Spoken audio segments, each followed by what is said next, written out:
Good morning or good afternoon. A little bit of both, A depending little on where bit you of are. both. Charles, I can't see you. Can you see me? I can see you, Russ. Oh, there you are. All right. So, Charles, it's a 101, so we got to get rolling here. Thanks for being on our first Mile High Market Brief. My name's Russ Nolting. I'm your regional director, and Charles Coleman. Charles, you want to introduce yourself? Yeah, I am your regional tech trainer for the Colorado region and the Southwest region, and excited to be here for day one of this podcast.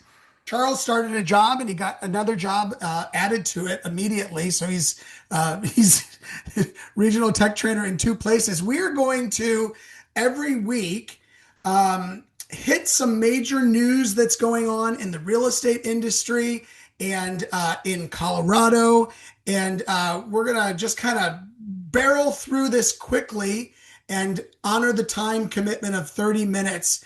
And Charles, you sent this article to me, I think. How is the housing market weathering wartime economics? What's going on here? What did you see in here? Yeah, so guys, as we're looking at this, this is from lead analyst from Housing Wire, Logan Motoshami. And as we're looking at this, what we understand is that we are facing an issue with affordability in the United States. And what we have seen over the last couple of weeks is that this war with Iran has definitely changed some things around, right? As we're looking at this, we have higher rates. And with the higher rates, what we've also seen is that it has put a little bit of a squeeze on the amount of people that can actually raise their hands and say, I am interested in purchasing a house.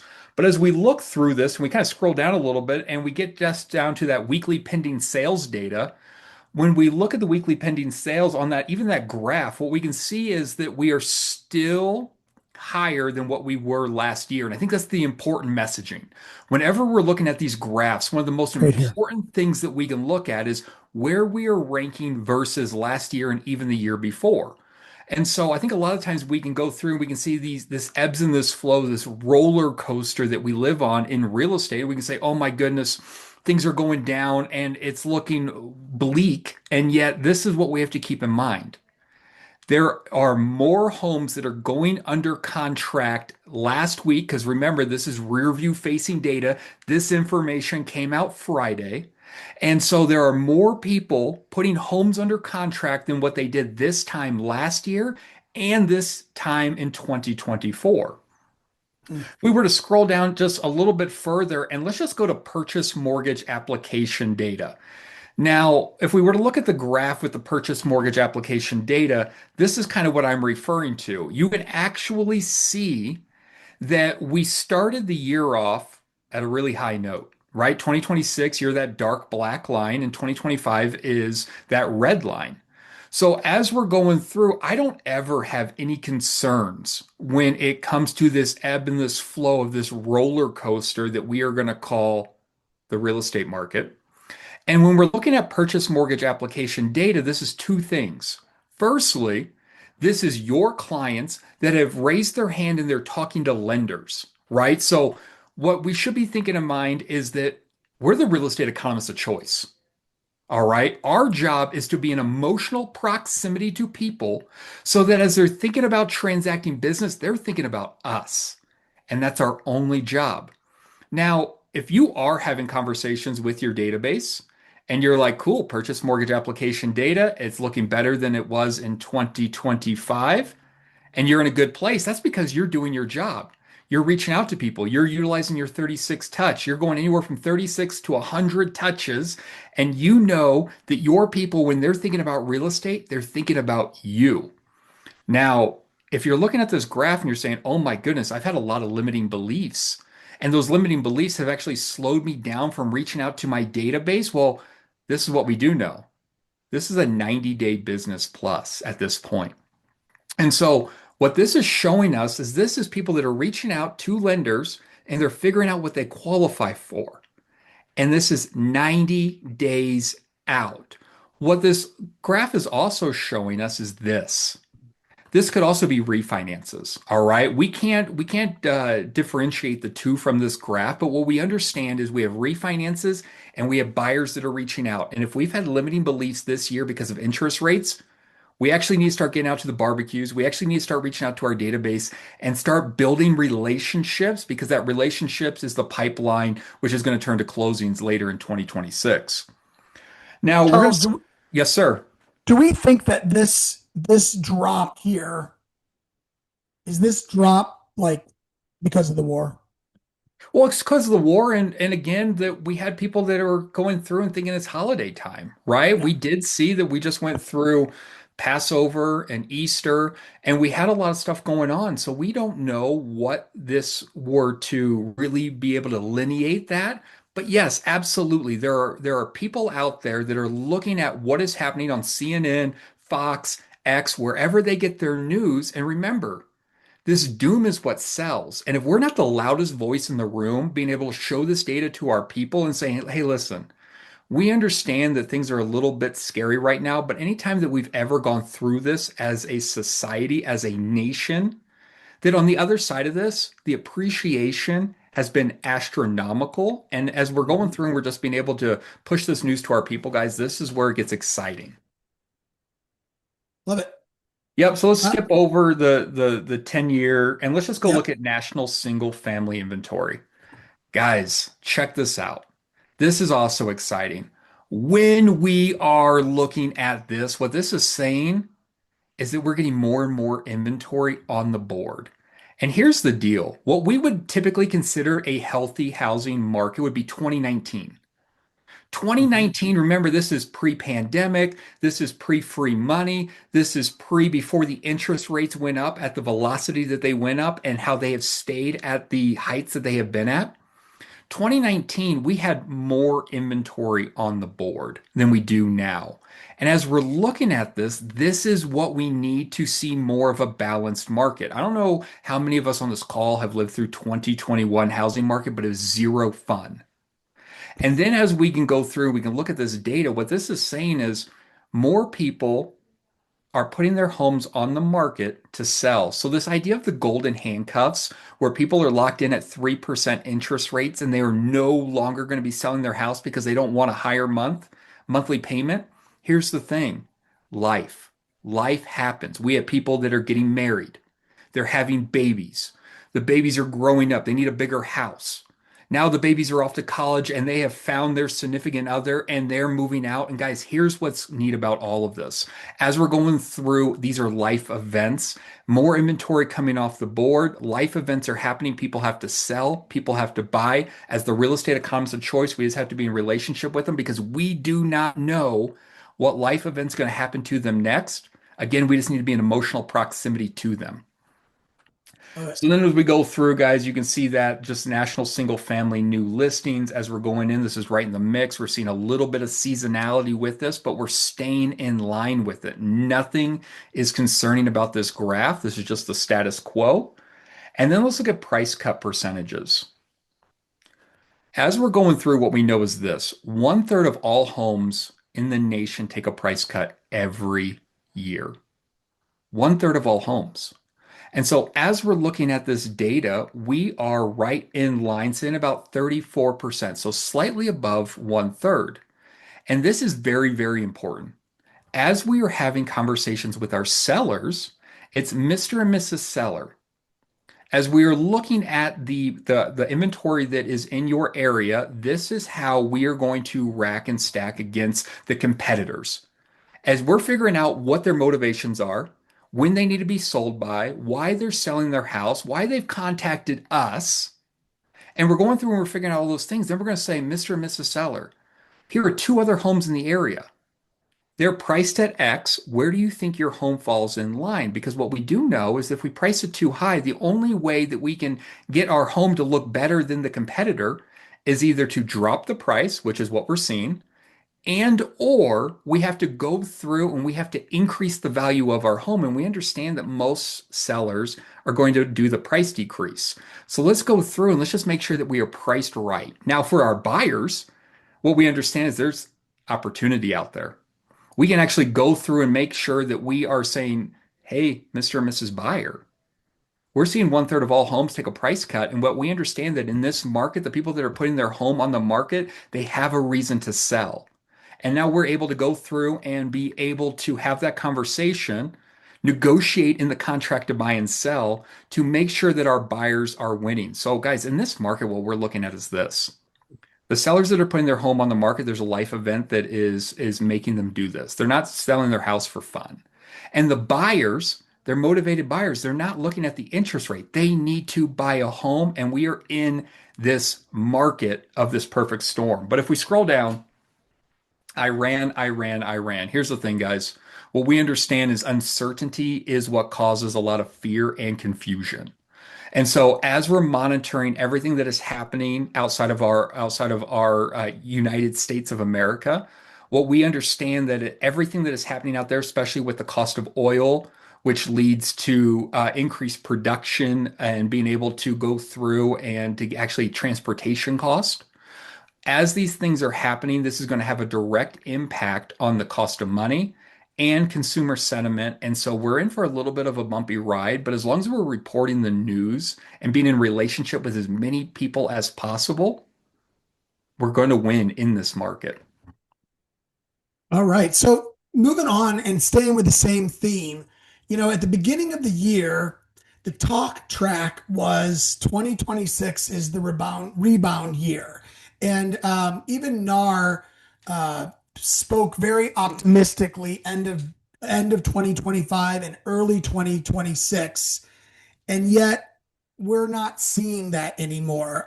NAR will revise its bullish 14% sales jump as a result of market reaction to the war in Iran. Um, Interest rates have not come down as expected, and whereas we were kind of thinking we would be inching down towards um, five, we're starting to see interest rates that are pushing above six and even significantly there. And that's not getting us to the year that we expected.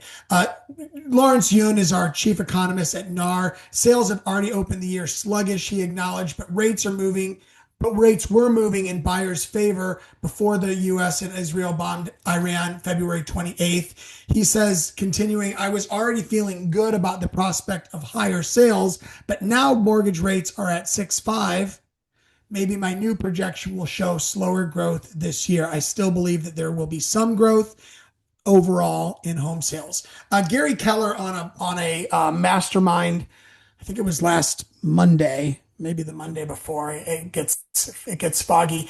Gary said that we were thinking the year might be 4.4 million in total units, maybe 4.5 million. KW is reassessing that to be 4.1, which is exactly where we ended 2025. It's exactly where we ended 2024.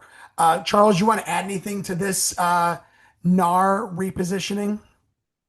Yeah, guys, as we're going through and we're looking at it, and we're just looking at the home sales, here's the deal. I think one of the best pieces that we can look at is even from Gary's vision speech, right? Gary talks about how while we might have less homes being for sale, what we understand is that we live in Colorado.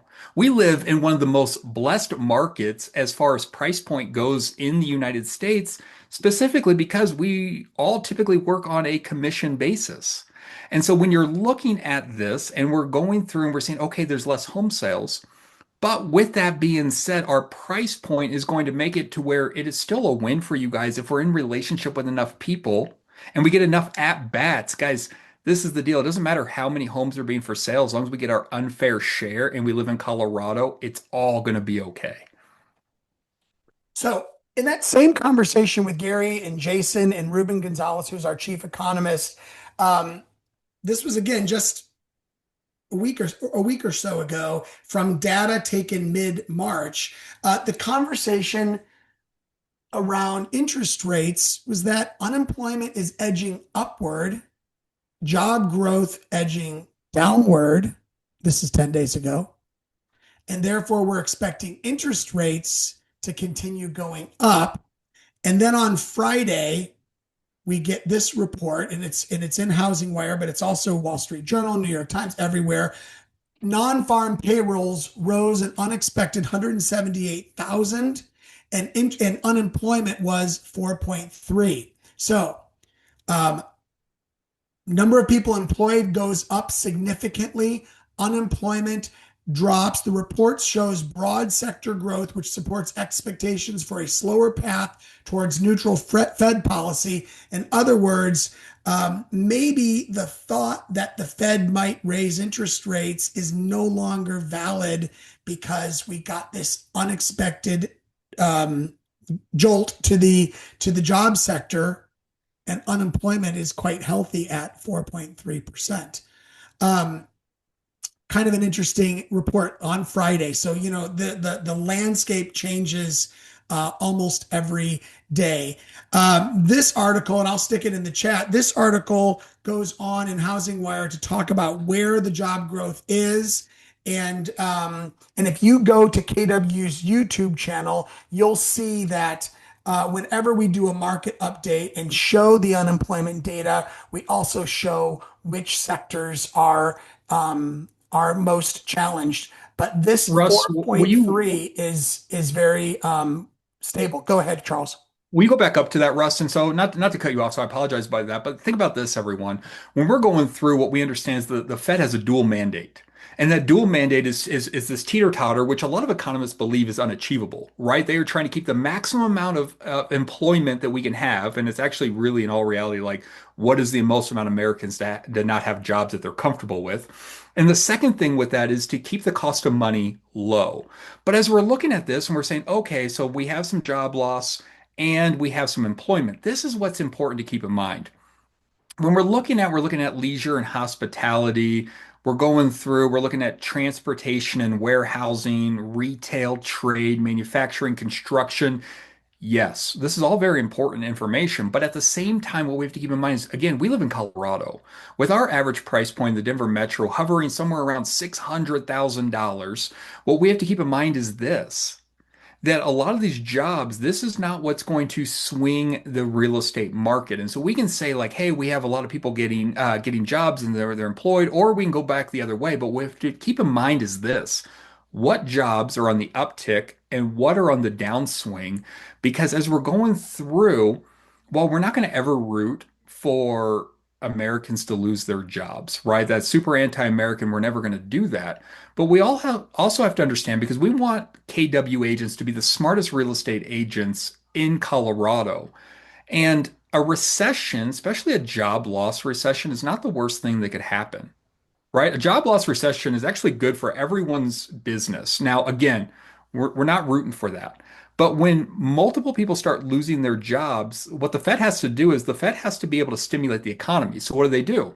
They lower interest rates. They lower the rates to the banks, and then the banks have lower rates. And then what happens? Well, the affluent, the people that actually have the better paying jobs, what do? They go buy real estate. And so, as we're looking at this, we just have to keep in mind that where are the people losing their jobs and where are the people gaining their jobs? And is it a buyer demographic that we're actually utilizing in our businesses? Sorry about that, Russ. Go ahead. No, awesome. Great ad. Um, so unemployment rate 4.3. Um, and I think that's really it on that. So saw this article in Inman that I thought was kind of interesting. The last couple years, our industry has been talking about the NAR settlement. We're now nearly 2 years post settlement, and still having some copycat settlements showing up. And interestingly, the big question that we were seeing, if you're thinking on the practical side, is what's going to happen to our commissions. And by the way, KW Colorado does not set commission rates, and your commissions are your business, and all commissions are negotiable. Rod, did I cover that fairly well? I think so. What we've seen though is that the new rules, designed to reshape how we're being paid, have done really nothing to change compensation. The results align with a growing body of data pointing to buyer's agent commissions rebounding after an initial post-settlement dip, rising from 2.36 in Q3 2024 to 2.42 in Q3 2025, and that's according to Redfin. Inman Intel also notes that commissions largely held up through the first full year under the new rules, in part because sellers have become more likely, not less, to cover the buyer side fee. So, whenever something happens like this, like a lawsuit like this, we get worried and we wonder what the ramifications are. And the studies over the last 2 years have shown that there has been no change to the net commission. Buyer side compensation is under more pressure. We see that negotiations with sellers 30% and buyers 19% um, followed the settlement, with listing side compensation drawing the least amount of concern. So, I think we should all rest assured that nothing really is changing in this area. Another piece to this, and I'll stick this article in the chat, but another piece to this is, and I just thought this was kind of interesting. 92% of agents surveyed in a recent survey said that they expect to remain active in the industry for at least 3 more years. During COVID, there was a bit of a boom. Um, there was a bit of a boom in agents joining or excuse me, people joining the real estate industry. And at this point, we feel like a lot of those people have feathered out. So, Charles, why don't you talk about the security deposit article regarding Colorado? Yeah, guys. So I think this is popping up more and more. And if anyone's doing business in Colorado and talking about post-closing occupancy agreements, like this is a conversation that you're probably having with your buyers as probably well as your managing broker. And so one of the things that is happening right now is what this looks like is inside of our post-closing occupancy agreement, it reads essentially that the post-closing occupancy with the security deposit is not allowed to be more than 2 times rent. All right, that's kind of what it boils down to. And this has been a real big opportunity that we've been running into in Colorado because here's what happens. You are doing a $0 post-closing occupancy agreement per month as an inducement to make your offer stand out. And then what happens is that you get to the security deposit section. You're like, well, hey, I got to protect my buyer, right? They're now a landlord, and we got to make sure that the house is being taken care of. And so, what we want to do is we want to go through and we want to drop a dollar amount in that security deposit. Well, here's the issue. The issue is that with the legislation, the way that it currently is, it says that it can't be 2 times more. So if I'm offering a $0 a month for a rent back, so that we can go through and use this as an inducement, that means I have to charge $0 as a security deposit. And now what they're saying is, hey, listen, this is actually not a good thing. And so what they're doing right now is they are going to go through and they are going to separate this. This is what they're looking to do. They're going to go through because the current law says this: the landlord is prohibited from requiring tenants to submit a security deposit in the amount that exceeds that 2 months. And what this bill is going to do is it creates an exemption to this, where the buyer and the seller of residential real property have executed post-closing occupancy. So that's going to be the only big change when it comes to this is when the post-closing occupancy is executed. This will be one of the only times where this rule does not play. And guys, this is a big deal. Because again, I have conversations with this inside of our four walls with the agents inside the brokerage because what this looks like is this. Again, as a fiduciary, you want to protect your buyers. And then when you go through and say, hey, now there's no security deposit. Hey, we're trying to use this to win over the deal for you. And if there is some issues, you can't hold on security deposits anymore. You're going to have to start litigation. This has been a big red flag. So, guys, this is a win. This is a huge win. And so, again, this is going to go to the governor's desk. And what it's going to look like is it's not going to take effect until 2027. So we're still going to have to navigate this as we're going through and having these conversations with our buyers. But just know this is in the horizon. They've heard you. They've heard you loud and clear that this is a big deal that we need to get fixed inside the Colorado real estate market. All right. All right. Last thing we wanted to share. All Uh, right. Charles, why don't you lead this? So check this out, guys. I was going through, this is one of the top 10 most unique homes in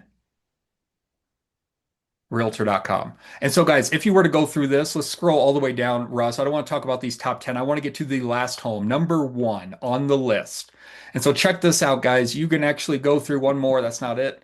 And Oh, just click sorry. on 9719. Let's scroll up a little bit and click on that hyperlink. For $295,000, your client can live in Conifer. So let's give that a click. And here's the property. Wanted to show you guys this. And Russ, let's go through just some photos with the audience here. So for 295, this is the home. This is not a KW listing. But as we're scrolling through a little bit, what you guys are going to see is firstly, there's no bedrooms.